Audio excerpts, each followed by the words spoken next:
All right. Hello, everyone. Welcome to Module 12. In this module, we're going to talk about Homeland Security, preparedness, and planning. So one of the main goals of Homeland Security policy and preparedness and planning and all those things is this concept of resilience. Resilience is essentially just the ability to recover from emergencies as quickly as possible. DHS has identified this actually as a goal in the Quadrennial Homeland Security Review from 2014. It was also identified as being very important by the National Security Strategy in 2017. So this concept of resilience really plays a major role when you're thinking about Homeland Security operations and how do you prepare for this all hazards approach to Homeland Security. And this concept of resilience is also intended to be kind of this convergence of these policies and culture, like where everything comes together, that breeds resilience to it, whether it's terrorist attacks or natural disasters or whatever may come. So to get there, we have to have proper planning. So if you're going to do proper Homeland Security planning, remember we talked about how all these levels of government are involved in the Homeland Security enterprise. So if you're going to have all these levels of government working together, toward this common goal, they all have this vested interest in proper planning. And each level, in itself could be victimized. So it's really important to have this kind of comprehensive planning process where everybody, all stakeholders are involved. One of the things that the federal government has done is they created the National Incident Management System, or NIMS, and they did that from Homeland Security Presidential Directive 5. So what NIMS did was it created this nationwide approach for governments to work together to prepare, respond to, and recover from domestic incidents.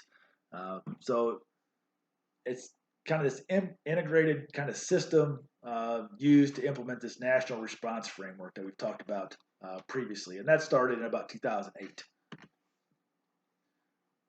All right, so not only does the government have to plan, you also have the private sector involved, right?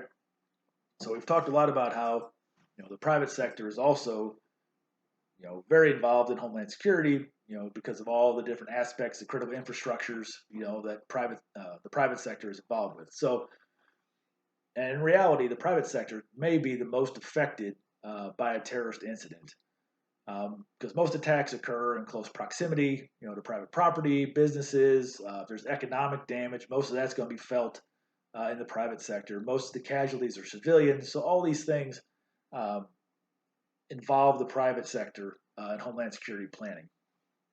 So to do that, DHS created the Private Sector Office to help coordinate between the government and private enterprises. FEMA also established a private sector division in 2007, because remember, FEMA has this whole community approach that they've implemented. So collaborating with public and private is very, very important to that as well. The book goes on to outline the tasks of the DHS Private Sector Office. Go through those. Make sure you generally understand what those are. But essentially, it's this: the Private Sector Office is to coordinate with the private sector between the government to work together, to coordinate and collaborate on areas where there's overlap between the public and private sector. And there's all kinds of different ways that they do that, and those are outlined in the tasks of the DHS Private Sector Office. All right, so 2009, DHS published their second edition of the National Infrastructure Protection Plan. So the NIPP identified these 16 critical infrastructure sectors, that have collaborative initiatives between public and private sector. So the purpose of this plan is to ensure private sector participation in the planning and preparedness initiative. In addition to the NIPP, they also established information sharing and analysis centers. And each of the 16 critical infrastructure sectors has one of these centers assigned to it.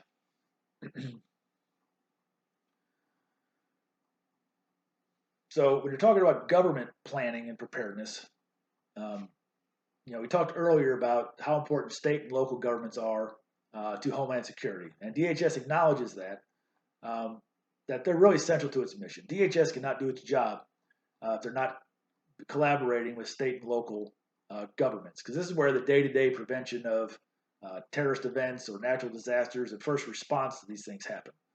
Um, they're the ones that assemble the medical care. Uh, that's where most of the private sector is, law enforcement, these community organizations, all these things that are going to be a part of when these emergencies happen. They're all at the state and local level.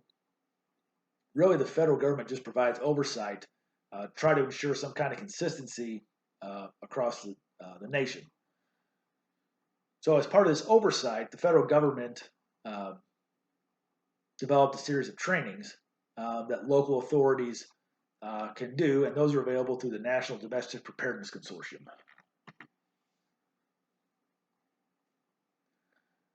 So DHS also has to um, collaborate and plan with medical professionals.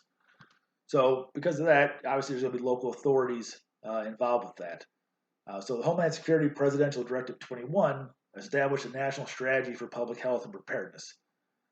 So the purpose of this thing was to transform kind of this national approach to where you're protecting the health of the American people against all disasters.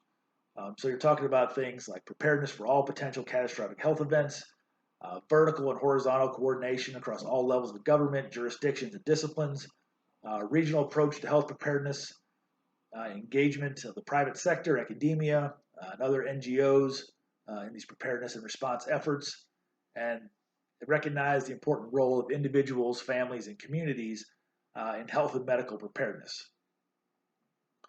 It also identified 4 critical components for public health and medical preparedness: biosurveillance, countermeasure distribution, mass casualty care, and community resilience. They also put out the Medical Surge Capacity and Capability Handbook. And the purpose of that is to integrate medical and health resources when responding to large-scale emergencies. So there's 6 tiers of responsibility. So at the top, you have management of individual healthcare assets. Then you have management of healthcare coalition, jurisdiction of incident management, management of state response, interstate regional management coordination, and then federal support to state, tribal, and jurisdiction management.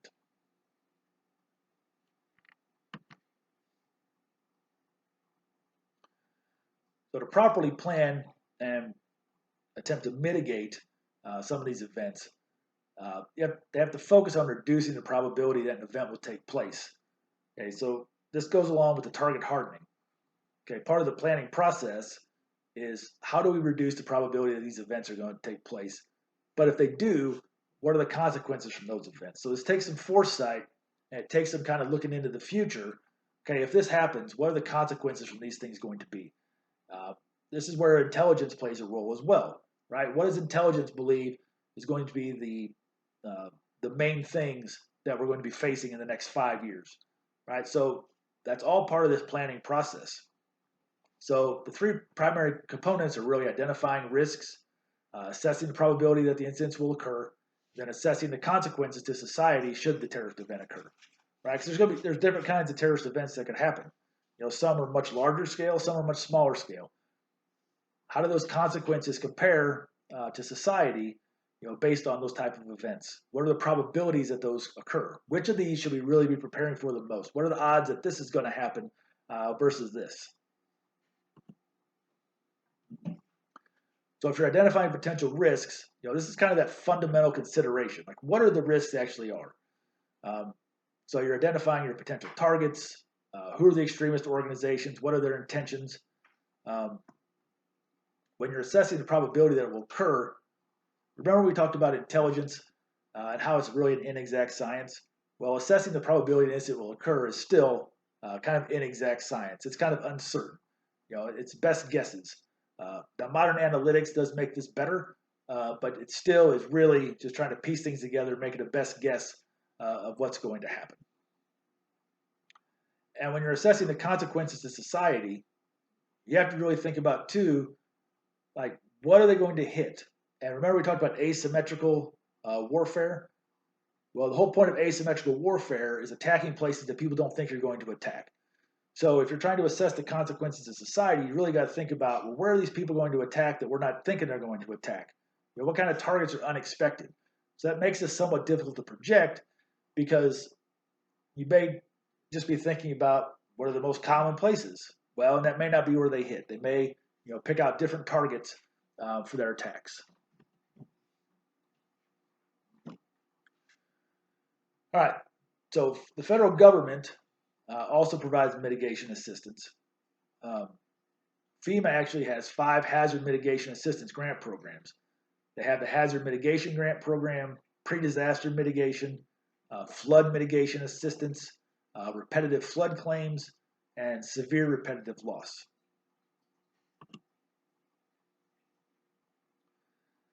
Further complicating the the planning process is how do you plan for chemical and biological hazards?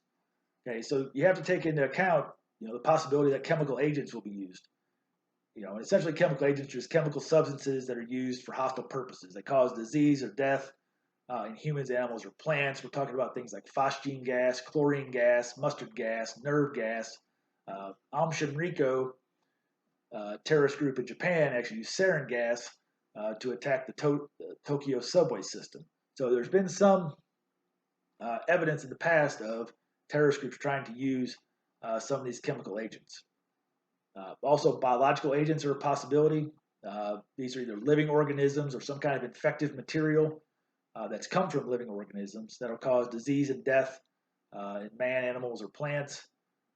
Oftentimes, it's difficult to weaponize biological agents because you're dealing with living things, right? So it's difficult to turn those into an actual weapon and still maintain whatever they're supposed to do. Viruses, fungi, and bacteria are also considered biological weapons.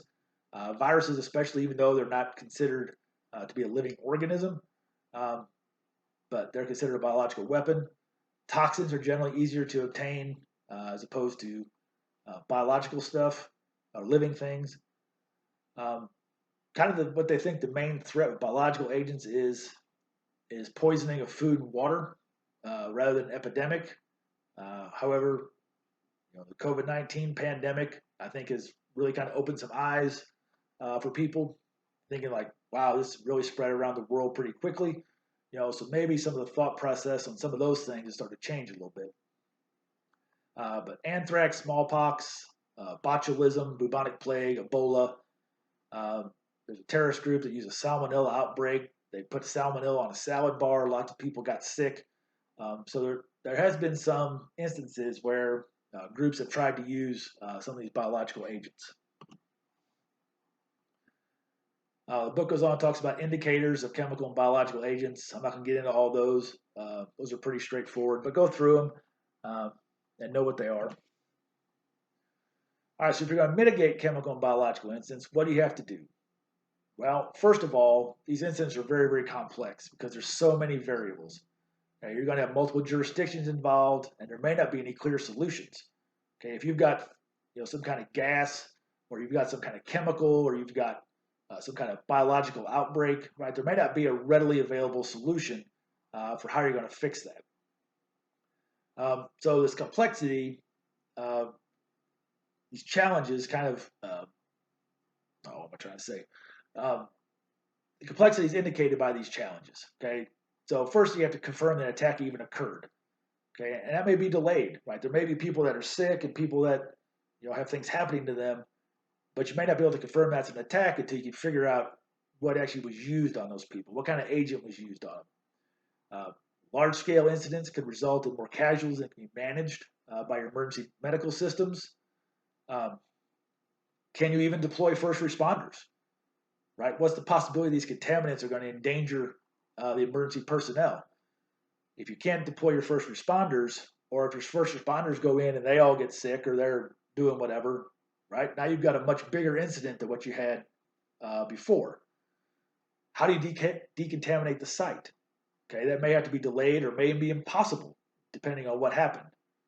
Your medical facilities and emergency medical supplies may become severely stressed or overrun.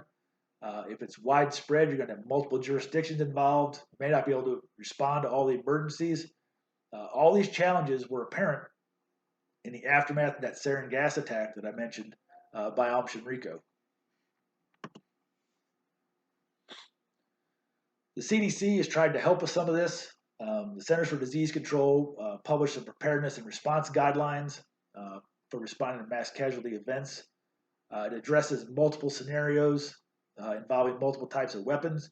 They published the Biological and Chemical Terrorism Strategic Plan.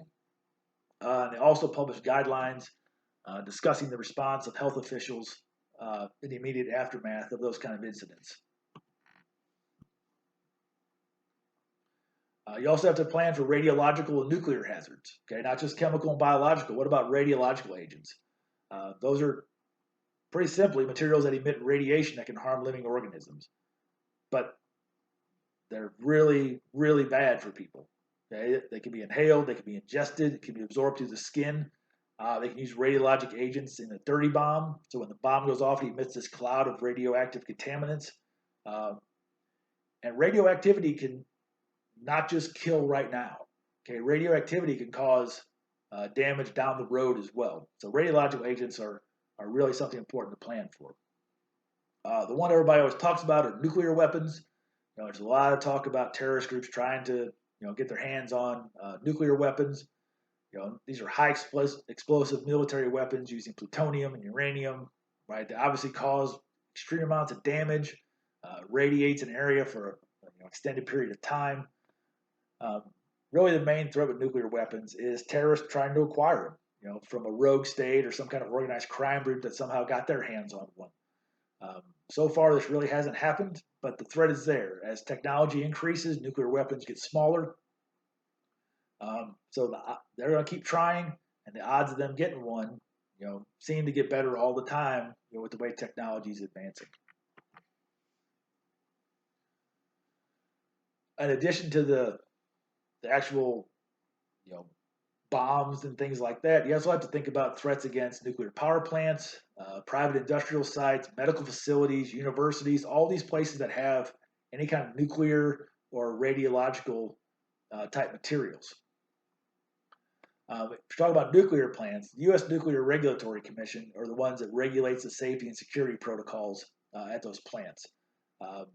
They're responsible for domestic safeguards, information security, radioactive material security, and then they're also supposed to be conducting public meetings on nuclear security and safeguards, letting people know what they're doing. They enforce mandates and oversight. They have mandates that enforce the proper disposal, storage, and transporting of radioactive waste. They regulate the use of these materials in private industry. They regulate the use of nuclear reactors for research and power. And the Office of Nuclear Security and Incident Response coordinates with DHS, the Department of Energy, and other agencies to ensure the security of nuclear facilities and materials. All right, that's the end of Module 12. Please be sure to complete all your assignments. And as always, if you have questions, please let me know, and I'll see you in the next module.